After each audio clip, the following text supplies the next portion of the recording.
Ya sebenarnya bukan dalam 1-2 kasus, emang sangat kelihatan bahwa misalnya polisi itu memang sangat membela rejim. Dia nggak muncul dalam ukuran-ukuran penegakan hukum.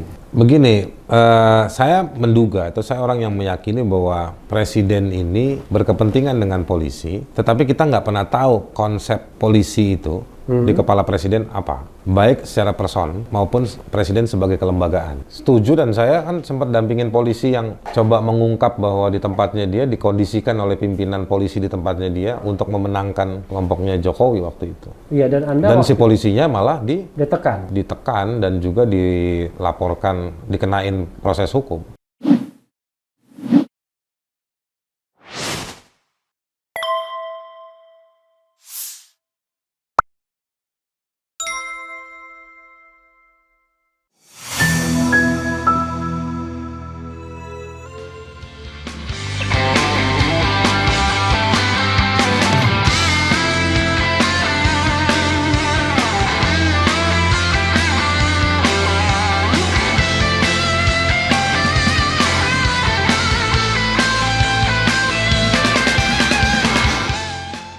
sebenarnya ini kan dampak dari reformasi, yaitu pemisahan TNI dan Polri. Oke. Waktu itu kan Polri kan dianggap adik, ya kan, di dalam ABRI. Sekarang ketika terpisah, seorang Kapolri tidak lagi setingkat KSAD, Kasau dan KSAL, Enggak.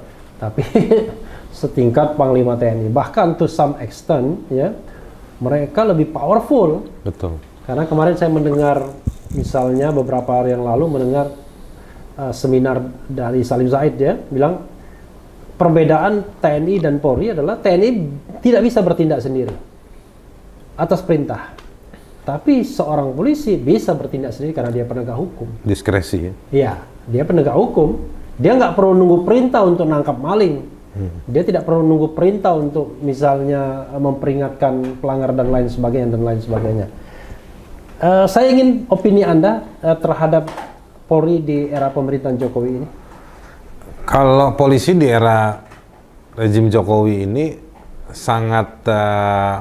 dia sangat melayani kepentingan rejim. Oke. Gitu. Jadi memang penegakan hukumnya itu terkait dalam yang punya dimensi politik itu sangat diskriminatif. Oke. Jadi kalau misalnya kelompok oposisi atau di luar pemerintah itu bikin laporan pasti nggak langsung atau nggak cepat bekerjanya. Tapi kalau misalnya itu bagian dari laporan yang dilakukan oleh orang-orang yang bagian dari pemerintahan, maka itu akan lebih mulus lah. Ini perasaan atau data Anda bicara? Fakta dan data atau perasaan? Menurut saya banyak ya kasus kayak begitu ya. Banyak kasusnya. Pemidanaan terhadap orang-orang yang ada di 212. Oke. Pemidanaan terhadap Biro Sableng 212 itu. Biro Sableng. Atau di kelompok mahasiswa yang menolak 2019 reformasi di korupsi, atau juga yang baru-baru ini menolak omnibus. Ya. Itu banyak terjadi. Ya, termasuk aktivis kami mungkin, ya. Termasuk kami kan? Kami. Nah itu juga terjadi. Jadi, tapi kalau misalnya laporan terhadap orang-orang yang ada di pemerintahan, kayaknya jarang. Orang juga malas ngelaporin, karena orang juga tahu pasti polisi nggak bakal menindaklanjuti. Ya, ini ada dua contoh terakhir, ya. Saya tidak tahu, tapi kita cek aja. Ada yang mengancam Menko Polhukam, ya, dalam demo di Pamekasan. Oh, yang baru-baru ini ya? Ya, ada yang mengancam memenggal Habib Rizik. Nah, kira-kira gitu. Yang mana yang di follow up? Karena dua-duanya di follow up, cuman mungkin beda perlakuan mungkin, ya. Tapi itu yang di Pekalongan kalau nggak salah yang. Ya, di Pekalongan. Iya. Pekalongan. Tapi udah saya lihat di TV sih udah diperiksa oleh. Ya, mungkin propamnya. Ya, mudah-mudahan ya, karena tapi tadi ya mungkin yang kita tidak suka itu bukan tidak suka ya, maksudnya merasa tidak srek itu adalah ketika harus menangkap, ya. Padahal kan dalam beberapa hal, Delik-delik itu nggak perlu ditangkap. iya. Pertama nggak perlu ditangkap. Kedua, rasanya orang itu tidak mungkin melarikan diri misalnya, Atau merusak atau barang bukti. menghilangkan barang bukti, merusak barang bukti, atau mengulangi perbuatannya Enggak. lagi kan. Jadi banyak kejadian orang langsung ditangkap tanpa diperiksa terlebih dulu. Itu menggambarkan apa, Bung? Jadi begini, itu psikologinya, memang banyak masyarakat yang kalau udah ditangkap itu hancur psikologinya. Ditangkap, ditahan, wah itu Jadi memang untuk Untuk- political decay ya, pembusukan. jadi memang menghancurkan mentalnya orang. Iya. Makanya tadi saya bilang, sebenarnya kuncinya ya kita Revolusi mental ini ya. mesti, enggak lah udah. Kuncinya menurut saya memang ya itu detik-detik yang harus kita lewati. Gitu. Jadi bagian dari kritik tadi itu, bagian dari memelihara kritik, bagian dari memelihara keberimbangan.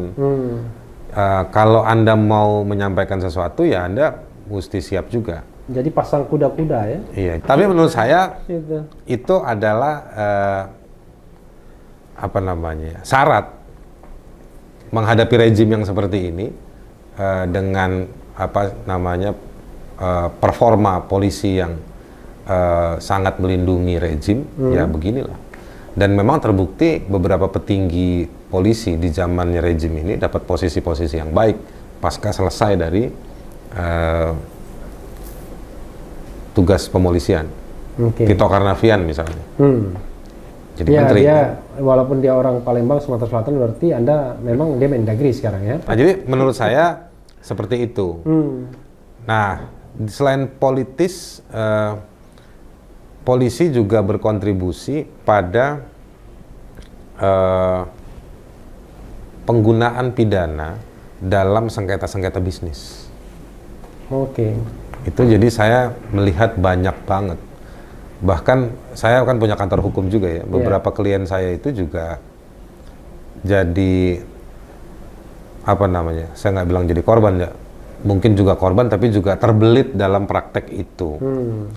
Kadang-kadang misalnya ada hal yang memang ada kandungan pidananya tapi juga ada enggak. Atau dibuat-buat. Ya, artinya Anda ingin mengatakan itu kan bisa diselesaikan secara perdata ya. Bisa. Gugat-menggugat kalau misalnya Enggak. tidak. Mau dibilang masalah hukum juga enggak juga. Oke. Tapi itu dibangun, diupayakan kadang-kadang hanya dengan satu bukti atau itu pun juga buktinya nggak kuat. Lalu dipaksakan itu sebagai sebuah proses pidana dalam rangka untuk membangun bargaining kepada musuh bisnisnya.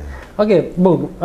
Ya, memang banyak keluhan ya. Sampai ada yang mengatakan bahwa polisi menjalankan atau memerankan banyak fungsi. Betul. Walaupun kita tahu ada orang yang bilang begitu dipermasalahkan ya kan, dianggap melakukan memprovokasi. Tapi begini, kita ngomong begini kan karena kita cinta dengan negara ini ya. Cinta melihat polisi yang on the right track, sesuai dengan fungsinya ya, fungsi pelindung dan pengayom masyarakat. Betul. Jadi kadang-kadang saya merasa apa polisi ini ingat nggak ya bahwa fungsi pertamanya adalah pelindung dan pengayom masyarakat loh. Penegakan hukum itu baru urutan ketiga, Kamtibmas baru penegakan hukum. Tapi yang terkesan kan apa-apa penegakan hukum, apa-apa penegakan hukum. Kami akan menindak tegas dan lain sebagainya. Tapi wajah sebagai pelindung dan pengayom masyarakat itu kok seperti tidak ada ya. Kenapa penyebabnya, Bung, menurut Anda? Ya tadi itu karena saya melihat bahwa atau saya mengalami sendiri bagaimana misalnya kewenangan. Jadi kan hukum lalu ada polisi menjadi salah satu bagian dari pelaksana hukum dan dalam melaksanakannya itu dikasih kewenangan, tetapi kewenangannya itu tidak digunakan pada waktu atau momentum yang tepat. Itu satu. Yang kedua, saya melihat juga ada sejumlah polisi di bawah maupun di atas yang nggak punya kapasitas, yang cukup sebagaimana kewenangannya. Yang ketiga ada lagi terkait dengan poin kedua, ketiadaan kapasitas itu dipengaruhi oleh keterikatan networknya, atau kayak macam utang budinya lah. Iya. Nah, ada lagi yang memang melihat pada pertarungan. Jadi kadang sebenarnya saya juga kasihan sama polisi yang makin tinggi ya. Polisi itu kan kalau makin tinggi, dia makin terjebak pada satu politisasi jabatan. Untuk dapat di posisi ini, posisi itu, tergantung dia dekat sama siapa Iya. di dalam blok yang ada dalam penguasa. Nah, ini semua saya bisa merasakan itu. Ya, misalnya baru-baru ini Anda kan punya teori itu. Kapolri Idam Aziz kan menaikkan pangkat puluhan jenderal ya. Anda kan dari punya teori kan, geng Kombe. geng Makassar, geng apa lagi? Nah, teori Anda nggak salah, tapi juga mungkin teori Anda juga nggak benar. Oke. Tapi poinnya apa yang saya mau bilang? Anda bisa bikin kesimpulan seperti itu karena memang kelihatan betul dalam diskusi-diskusi informal ada blocking-blocking yang muncul dalam perdebatan atau diskusi-diskusi atau bisik-bisiknya di dunia politik ini. Ya, ya saya kan cuma mengulangi aja kata bisik-bisik orang kan, ada geng Makassar, ada geng Solo, Betul. ya kan, ada geng Pejaten, Betul. kira-kira begitu. Di geng ya. Solo aja sebenarnya orangnya ada Berbeda, bermacam-macam. bermacam-macam. Misalnya kayak gitu. Jadi saya mau bilang bahwa institusi polisi di mana-mana pasti punya nilai politis. Di Indonesia secara ketatanegaraan Ya. yang Anda ahlinya, Kapolri itu ditunjuk oleh presiden dan bertanggung jawab juga kepada presiden. Ya. Artinya tidak ada batas, kalau dalam doa kan begitu tuh kan. Ya. Tidak ada batas antara kau presiden dengan aku si Kapolri. Ya. Nah, jadi dia mengemban fungsi politis atau amanat politis dari si presiden. Lama-lama jadi personal ya, bukan institusional. Personal. Ya. Memang itu jadi personal. Bahkan memilih di bawahnya si Kapolri saja, si Kapolri itu saya meyakini dan saya tahu ada aturan-aturan ketatanegaraan atau sistem pemerintahannya yang harus minta persetujuan dari presiden Ya. untuk ngasih tahu. Jadi memang polisi itu pasti politis. Di satu hal, di hal yang lain dia diuji dengan profesionalisme kewenangannya. Nah, persoalannya sekarang bagaimana dia bisa profesional kalau makin tinggi dia harus ngeklik dengan si penguasa kekuasaan ini. Iya, tapi Sementara si istana ini atau presidennya punya, mungkin dia waktu kampanye punya janji apa, dibantu apa, orientasinya mungkin sebesar apa atau cuma sekecil apa. Jadi kewenangan-kewenangan itu akhirnya harus meraba-raba, jangan sampai mengganggu Oke. kepentingan, ornamen atau alat Ya. atau sebetulnya bahan bakarnya si penguasa. Oke. Oh, luar biasa Anda. Ya. Bahasanya halus ya, bahan bakar, ornamen. Iya, jadi gitu. Nggak usah sebut nama kan? Nggak usah sebut nama. Ya, tapi begini, ini Bung ya, seperti lingkaran setan jadinya. Maksud saya begini, dari segi ketatanegaraan kan kita tahu bahwa polisi memang di bawah presiden. Kapolri itu diangkat oleh presiden setelah ada persetujuan dari DPR, endorsement ya kan, Iya. dari DPR. Tapi di sisi lain memang presiden ini kan juga selain dia menjalankan fungsi ketatanegaraan, ya, dia juga sering bertindak menjalankan hal-hal yang sifatnya lebih privat atau urusan kelompok, urusan partai politik, Iya. urusan yang sebenarnya bukan ketatanegaraan lagi, tapi sudah misalnya persaingan kelompok dalam election, misalnya dalam pilkada. Kan banyak rumor yang mengatakan, ya tentu seorang presiden dan the ruling partinya kan punya kepentingan Iya. untuk memenangkan pemilihan, entah itu pilpres, pilek, lalu pilkada. Nah, konon sering melibatkan state apparatus, aparatur negara, ya termasuk Polri tentunya, dalam proses pemenangan-pemenangan seperti itu. Anda setuju dengan tesis seperti ini? Ini kata orang banyak loh. Setuju, dan saya kan sempat dampingin polisi yang coba mengungkap bahwa di tempatnya dia dikondisikan oleh pimpinan polisi di tempatnya dia untuk memenangkan kelompoknya Jokowi waktu itu.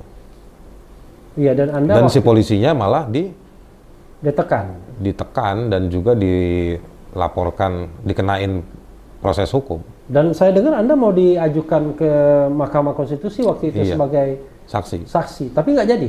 Saya nggak mau. Karena hanya mendengar omongan.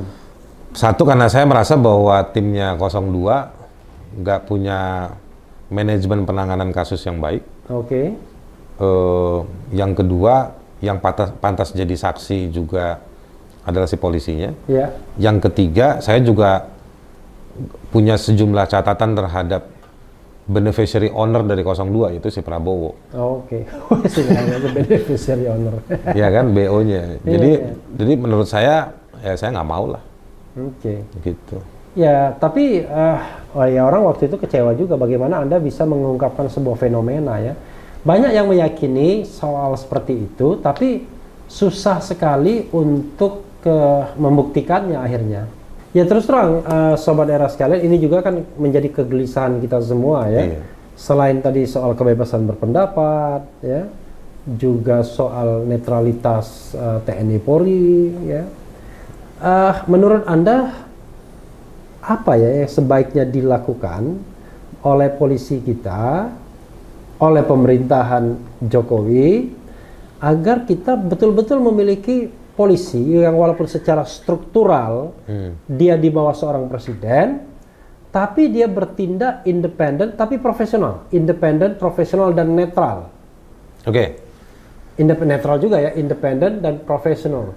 Artinya gini lah, tidak melakukan kriminalisasi dan mengutamakan pendekatan perlindungan dan pengayoman masyarakat dalam setiap penyelesaian kasus. Sebetulnya jenderal-jenderal atau polisi-polisi yang kayak begitu banyak, tapi nggak laku.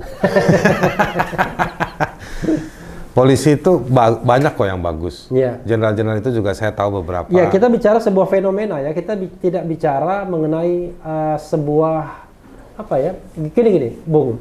Kadang-kadang masyarakat termasuk institusi itu nggak terlalu paham juga bahwa ketika kita mengkritik DPR, mengkritik Polri, mengkritik Istana, itu adalah bagian dari hak masyarakat untuk banyak polisi juga yang servis yang baik kan begitu. Nggak setuju sama kita. Ya. Tapi begini, saya punya sejumlah kesimpulan ya, yang menurut saya kesimpulan ini juga bisa digoyahkan gitu. Polisi itu karena situasi yang tidak profesional ini merebak luas dan harus kayak semacam ngerti tone atau kliknya, harus ngeklik dengan Istana, akhirnya memunculkan sejumlah kesimpulan. Satu, polisi itu dalam penegakan hukum, dia hanya akan bekerja kalau ada tiga. Ya. Ada tekanan publik, Oke. disuruh sama atasannya, Ya. Dan sign kekuasaan. dalam beberapa kasus ada uangnya. Oke. Jadi atasan itu bisa saja kekuasaan ya? Ya, kalau kasusnya sebesar apa atau sekecil apa, cukup sampai kekuasaan yang mana. Oke. Jadi seringkali kita ketemu Dan sama... Anda biasa menggunakan tekanan publik ya? Enggak, dalam kerja saya belakangan ini, urusan sama polisi, saya ada beberapa yang muncul dengan lewat tekanan publik. Tapi itu bukan saya mengorganisir media atau publik untuk menekan, enggak.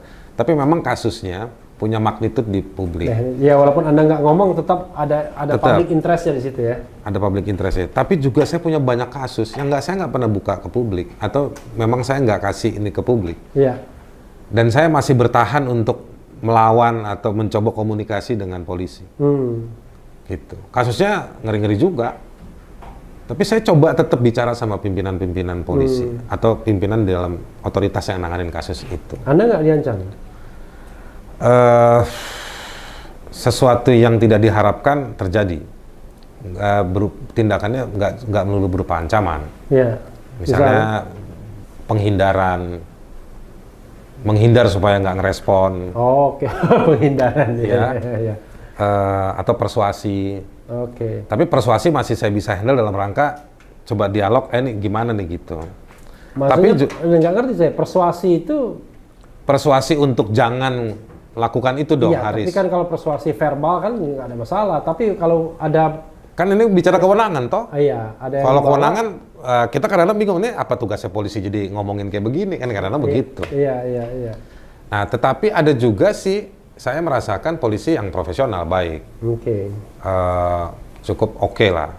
Dan itu terjadi. Tapi ya, di situ juga kasih gambaran ke saya bahwa di dalam polisi ini juga nggak solid. Ada rejim pendekatan tertentu, ada kelompok yang memang pilihan tindakannya seperti ini. Iya. Dan akhirnya kesimpulannya lagi lebih abstrak, lebih tinggi lagi. Jadi kita nggak tahu sebetulnya Bagaimana petanya? standar penanganan Oke. atau pelayanan di dalam polisi Oke. kepada seseorang atau satu kelompok dalam menangani masalah. Kan ada standar kasus seperti apa yang ditangani. Tetapi itu satu hal, tapi ketika ditangani, responnya, pelayanannya seperti apa juga kita nggak ngerti. Ya, sebenarnya paling nyata adalah ya undang-undang ITE itu ya. Siapa yang mengadu, siapa yang Betul. respons itu nggak standar gitu ya. Nggak ada Termasuk standar. juga tindak lanjutnya, ada yang langsung ditangkap, ada yang Betul. barangkali cuma ditanya-tanya dulu ya kan. Ada yang cuma bisa dilihat dulu nih kalau dia ditindak nanti dia responnya seperti apa kayak gitu. Nah ini Atau testing the water bahasa canggihnya. testing the water. Nah jadi menurut saya memang polisi ini menarik. Ya, Dulu kita rame soal reformasi polisi. ya. Saya dulu pernah dilibatkan dalam satu tim di Mabes Polri, Oke. namanya reformasi birokrasi. Oke. Tapi memang terlalu ruwet akhirnya, karena bahannya tebel, melibatkan hampir semua pimpinan di Mabes Polri. Ya. Yang orang sipil dari luar polisinya cuma mungkin 3-4 orang. Hmm. Tapi mau bergeraknya juga susah, Oke. gitu. Tapi akhirnya nggak jalan, gitu. Nah, sekarang ini isu besarnya adalah politisasi terhadap polisi itu sendiri. Dan saya tahu betul, saya ngobrol sama Jadi politisasi from within sama from outside ya kan? iya, gangguan dan godaan dari luar juga besar. Oke. Karena polisi megang senjata, Ya. megang kewenangan. Ya, yang paling penting adalah dia bisa menyatakan orang menjadi tersangka atau tidak kan? Iya. Gitu. Nah itu tadi yang kewenangan tadi berlebihan. Iya. Misalnya kalau di luar negeri itu kan ketika orang ditetapkan oleh polisi melakukan tindak pidana, kalau di luar negeri kan harus dibawa ke pengadilan, Ya. diuji. Hakim nanya mana buktinya. Nanti hakim memutuskan ditahan atau enggak. Ya. Nah polisi hari ini di sini menikmati kewenangan hakim itu yang ada di dia.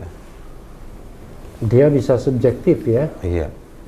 Anda bisa dinyatakan sebagai tersangka, langsung diciduk, langsung ditangkap Iya. gitu. Yang nguji mereka siapa? Iya. Wasidik atau pimpinannya. Tapi kan ada dalam satu atap yang sama. Tapi ada pra-peradilan kan? Ya tapi kan orangnya ditahan dulu. Oke, sudah terjadi itu barang ya?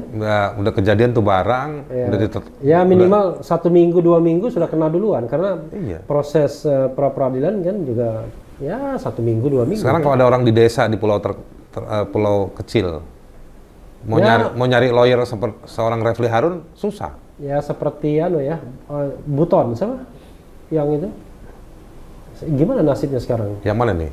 Yang Buton, Ruslan Buton. Oke.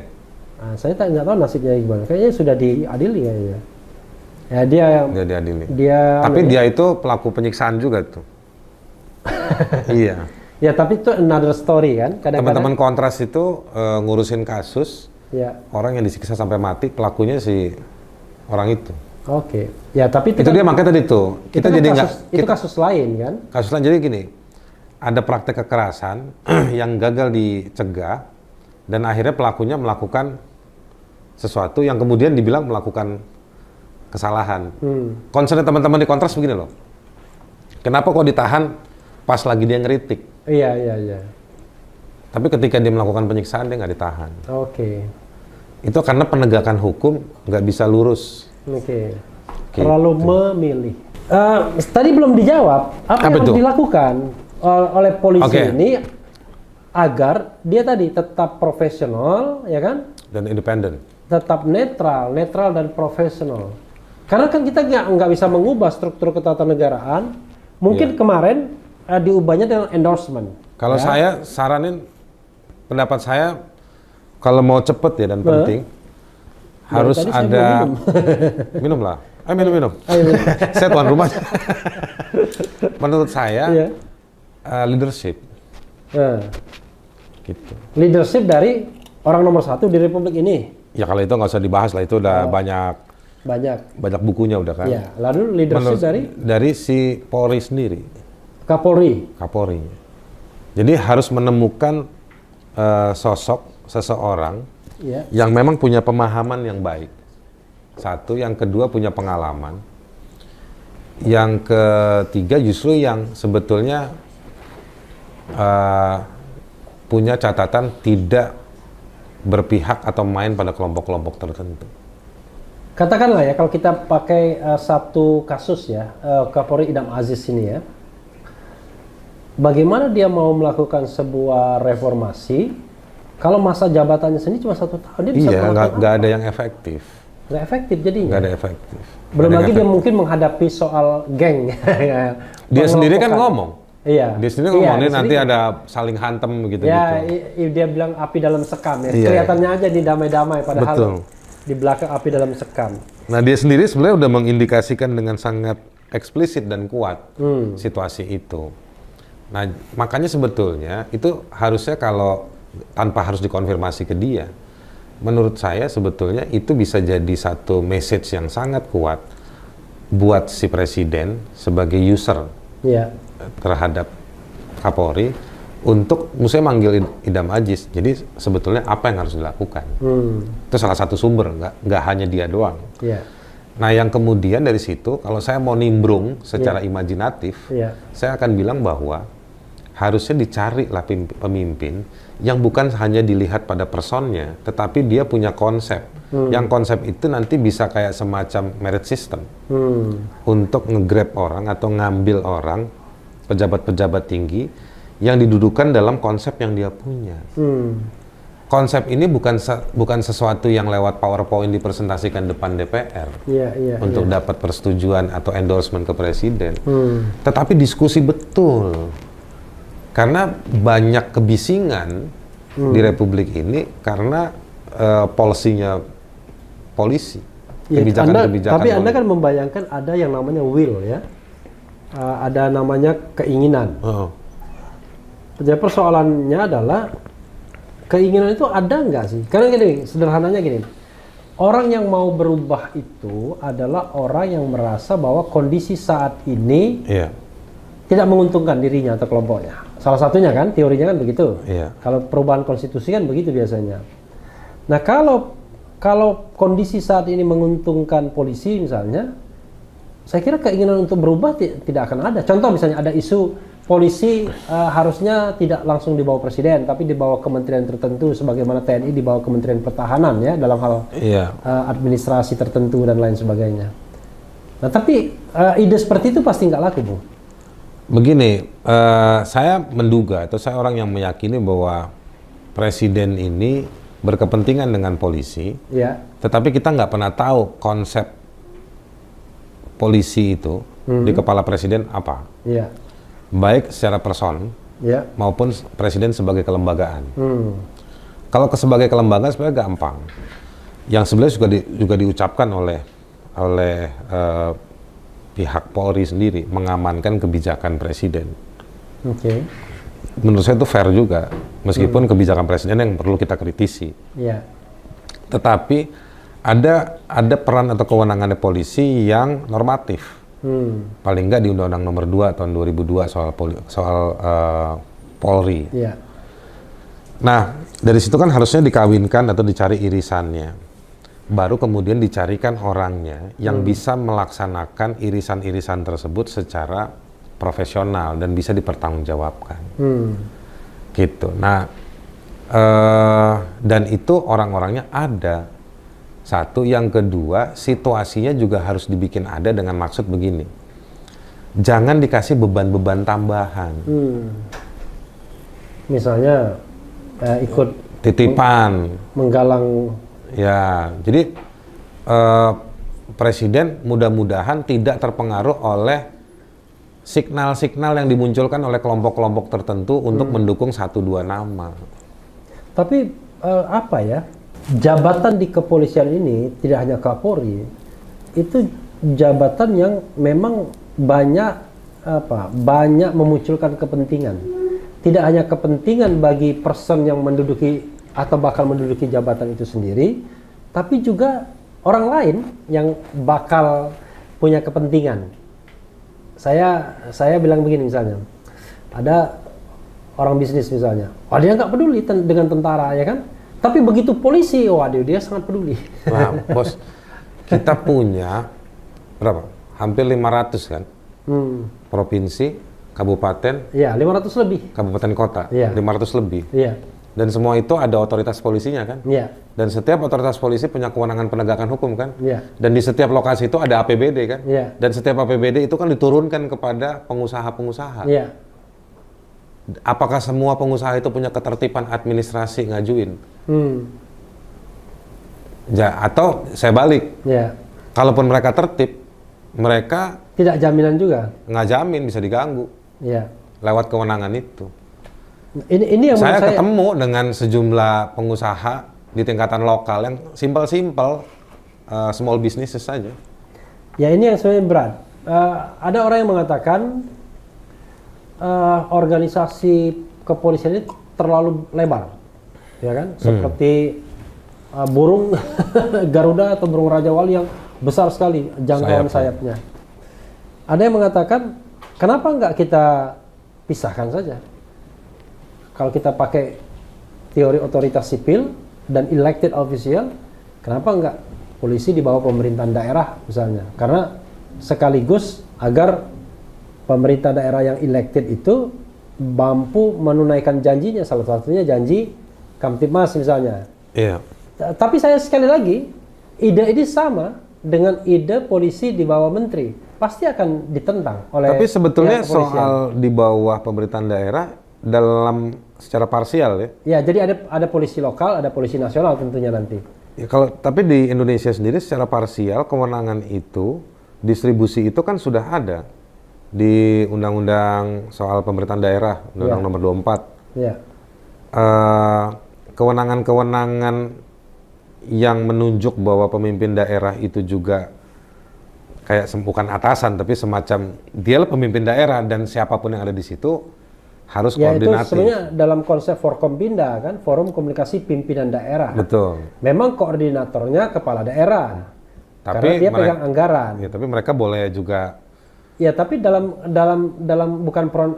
prinsip bukan komando, tapi ya mengajukan permohonan, permintaan ya. Iya. Termasuk permintaan menurunkan baliho misalnya kan gitu. Betul. Dan juga. Jadi nggak, maksudnya tidak punya otoritas untuk menggerakkan Nggak bisa. polisi Nggak dalam bisa. rangka keamanan dan ketertiban, termasuk juga. Tapi di sisi lain juga itu bahaya karena banyak pemimpin daerah juga menurut saya That's kacang-kacangan. the point yang ingin saya katakan. Dia Ya. bisa ngegerakin penegak hukum untuk Iya, itu yang ingin saya katakan. Kita ini sepertinya mentok sana, mentok sini. mentok sana, mentok sini. Makanya irisannya ada di manusia. Bagaimana ini agak filosofis dan agak mendalam dan panjang menciptakan manusia yang berkualitas, jangka panjang lah. Iya. Hari ini ya setiap daerah, setiap kelompok, setiap sektor dan di level yang tertinggi memang harus menciptakan atau harus menemukan seseorang yang bukan cuma orangnya baik tapi juga punya konsep dan dia sudah siap dengan desain bagaimana memperbaiki atau mengengineer polisi supaya bisa sangat kuat dan profesional, tadi pertanyaannya, menjalankan kewenangan polisi yang juga dalam rangka mengamankan kebijakan negara. Harus dicari di situ. Dan presiden harus Dan dialah mengendorse orang itu. dan presidenlah orangnya yang harus memimpin Ya. upaya mencari itu. Artinya kalau tidak berhasil, ya ganti. Kan kira-kira gitu aja kan? Kalau belum waktunya nggak berhasil ganti. Ya. Tapi kalau misalnya yang ada mau sampai habis, begitu mau dicari orang yang baru, menurut saya juga dievaluasi dari yang sebelumnya. Ditambah lagi dengan konsep yang tadi presiden harus temukan itu. Dan presiden itu memiliki kelengkapan untuk mendorong dirinya melakukan tadi pencarian pemimpin buat Polri yang punya desain dan bisa memobilisasi orang untuk menjalankan wewenang dalam rangka menjamin si rencana negara tadi itu. Presiden punya Kompolnas, Iya. punya sekretaris-sekretaris dalam istana itu, sekretaris militer barangkali di dalam situ juga. Dia punya akses kepada sejumlah lembaga yang bisa memantau polisi, KPK, Komnas HAM, Ombudsman. Nah ini semua harus dipanggil untuk dijadikan sumber-sumber bagi si presiden dalam rangka menyusun atau mengupdate konsep leadership di dalam Polri. Ya, tapi begini Bung, sepertinya kita kan merasa prihatin dengan kondisi Polri hari ini ya. Katakanlah subjektivitas kita ya. Tadi Kita prihatin, ada juga orang yang nikmatin. Iya, iya, iya, benar. Memang selalu ada dua sisi seperti itu kan. Ketika negara otoriter, ada yang sangat prihatin, ada yang sangat menikmati. Selalu dua sisi. Tapi kan kita harus mencari kebaikan umum, ya kan? Nah, jadi kebaikan umum. Kalau kita bicara tentang kebaikan umumnya begini, tidak ada pimpinan kepolisian yang dianggap gagal. Buktinya mereka selalu dapat reward. Rewardnya ya macam-macam. Reward jadi menteri, reward jadi komisaris di BUMN, reward macam-macam. Gitu. Yeah. Artinya kan selama ini kan presiden misalnya melihat fine, baik-baik saja. Buktinya misalnya Kapolri Tito Karnavian dijadikan Mendagri. Nah nggak tahu kita lihat ini si siapa Idam Aziz ya kan. Sebelumnya Badrodin Haiti menjadi komisaris utama di sebuah BUMN. Kemudian siapa lagi sebelum itu saja mungkin yang Sutarman aja yang nggak jelas. Mungkin karena rezimnya berbeda kan kira-kira begitu. Iya. Ya kan tidak berasal dari pilihan Presiden Jokowi sekarang. Bagaimana? Atau karena masalahnya di presidennya? Ya, susah juga jawabnya. Jangan-jangan saya punya jawaban, jangan-jangan ini masalah Haris Azhar saja ya. Ya mungkin ini masalah saya ya. Maksud saya begini. Tapi masalah orang yang mendalami. Karena begini juga, saya mungkin merasa bahwa ya memang Jokowi sebagai presiden nggak punya saya nggak pernah bisa menangkap sebenarnya dia ini konsepnya soal polisi itu apa. Oke. Gitu, ya. Jadi yang terkesan adalah jadi karena begini kan, ya. Ini kan nggak pernah ada yang standar. Ya. Semenjak Jokowi jadi presiden. Kenapa saya bilang nggak pernah standar? Dulu ada PLT ya, atau PJS tuh, Badrudin tuh. Ya, disebut bukan PLT, disebut pelaksana tugas saja. Pelaksana tugas. Walaupun pelaksana tugas itu ya PLT, dia disebut melaksanakan tugas Kapolri. Dia Kapolri tapi bukan permanen waktu itu. Bukan, dia tetap Wakapolri tapi melaksanakan. Dia Wakapolri, dia melaksanakan tugas Kapolri. Sampai kemudian jadi Kapolri juga akhirnya. Kemudian muncullah nama Budi Gunawan, yang kemudian rame dengan KPK. Ya. Itu kan di hari-hari awal rejim, hanya hitungan bulan. Nah, rame soal KPK. Ada kriminalisasi terhadap Bambang Wijoyanto, Abraham Samad. Akhirnya udah Badrudin Haiti definitif. Tapi nggak lama. Kemudian yang diangkat jadi Kapolri waktu itu juga cukup geger adalah Tito Karnavian. Jumping up berapa? Karena generasi? dia lompat generasi. 4 generasi kalau tidak salah. 4 generasi. Iya. Gitu. Baru dari Tito ke Idam Aziz yang menurut saya nggak ada banyak rame-rame. Tapi tadi efektivitas cuma 1 tahun masa kepemimpinannya. Itu mungkin satu hal yang bisa kita diskusikan lebih jauh. Iya. Tapi yang saya mau bilang, rejim Jokowi ini ketika memimpin Kapolri, ada cerita yang menurut saya nggak datar. Dia baru agak datar itu dari Tito Karnavian ke Idam Aziz. Gitu. Nah, datarnya ini kemudian mau berakhir nih. Mau masuk ke siapa nih calonnya berikutnya. Tetapi apa riak-riak yang muncul sebagai sebuah kerangka untuk memilih Kapolri penggantinya Idam Aziz. Karena kalau ngeliat ke belakang tadi itu, kalau Tito misalnya perdebatannya, atau bukan perdebatan, tapi yang juga cukup muncul, biar dia punya cukup waktu untuk memperbaiki polisi. 4 tahun dia dapat 4 tahun. jabatan. Ya. 3 tahun lah ya. Dari 2016 ya, 2015 ya. Oke, tapi catatannya kan begini. So, apa? 2016 ya, 2016. Lalu apa hasilnya? 2016, 2019, 3 tahun ya. 3 tahun. Dengan 3 tahun lalu apa? Yang baru? Iya. Komplain masih sama. Penangkapan tambah banyak. Bung, tiba-tiba saya berpikir, ya oke lah kita main ngomong konkret aja. Kalau reformasi kepolisian yang seperti Anda bayangkan tadi, ada konsep, mau arah kemana dan lain sebagainya, berharap dari Presiden Jokowi sudah susah kan? Artinya kan kita berharap dari sosok yang bakal dipilih oleh Jokowi kan begitu.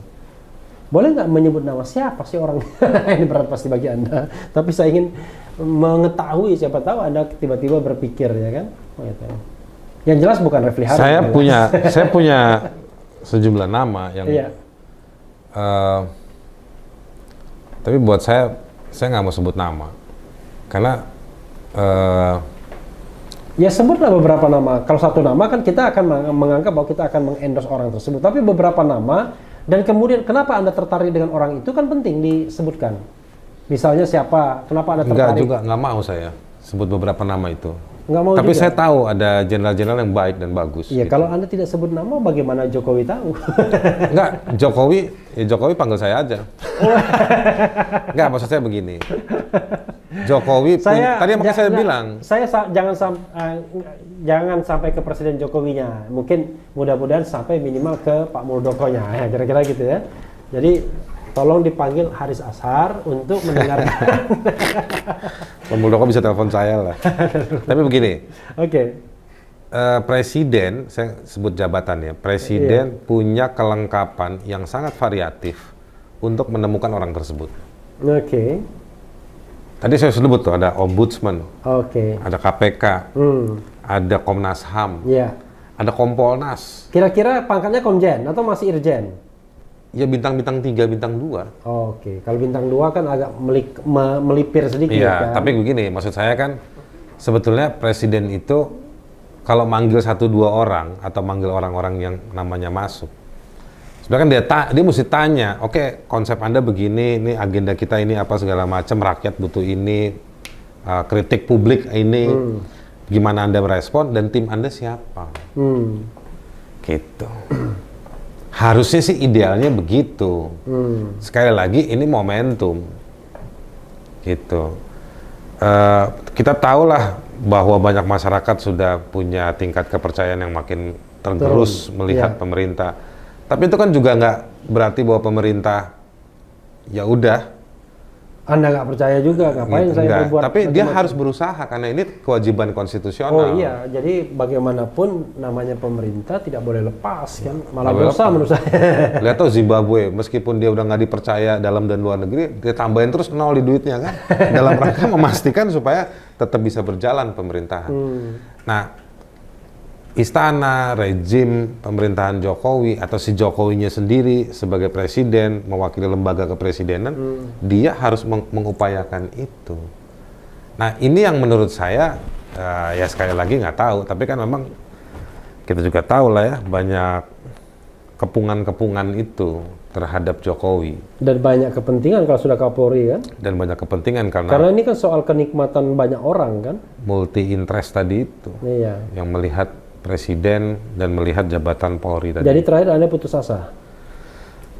Saya nggak putus asa, saya mendoakan. Saya mendoakan supaya apa yang saya pikirkan, mudah-mudahan saya cuma bisa memikirkan, saya nggak bisa ngapa-ngapain karena saya diundang acara ke Refli Harun ya, jadi dan saya bukan orang yang bisa memutuskan ya. Itu dia, makanya jadi kita sama-sama orang yang mengeluh saja. Ya mudah-mudahan tidak di ITE kan begitu karena kita mengeluh. Ya di ITE kan juga mau apa? Pasrah. Apalah awak ini. Kita ini apa gitu. Jadi ya udah, jadi kita cuma bisa berharap, mendoakan atau berharap supaya apa yang kita diskusikan, apa yang kita coba pikirkan itu bisa diterima. Oke, ya karena memang Bung, channel ini adalah, saya maksudkan channel untuk mencerdaskan kan? Makanya saya bilang channel ini adalah channel yang memeras, ya kan? Memeras itu membahas apa ya? Mencari. Bukan memeras itu memberi edukasi secara bernas, memeras, ya kan? Oh, ada singkatannya. Iya, kemudian mengancam, bukan memeras, mengancam, membangkitkan, mengancam itu membahas perbincangan macam-macam. Itu mengancam. Kemudian terakhirnya membenci. Membenci itu membangkitkan energi dan cinta. Jadi memeras, mengancam, dan membenci. Membenci. Itu kayak siapa itu? Ya, kita, dalam hari-hari itu siapa itu? Ya, kita berharap bahwa pemerintahan kita juga begitu. Iya, ini jadi saya yang wawancara Anda. Jadi mudah-mudahan begini, memang channel ini dimaksudkan untuk memberikan pembelajaran ya. Walaupun kadang-kadang kritis, tapi kritis itu karena kecintaan kita kepada negara ini kan. Karena kita ingin melihat negara ini benar. Ya kan? Kalau kita tidak ingin melihat negara ini benar, ya sudah, kita menjadi bagian dari kelompok yang diam saja. Padahal diam itu pun kan dosa juga kan, kira-kira begitu ya.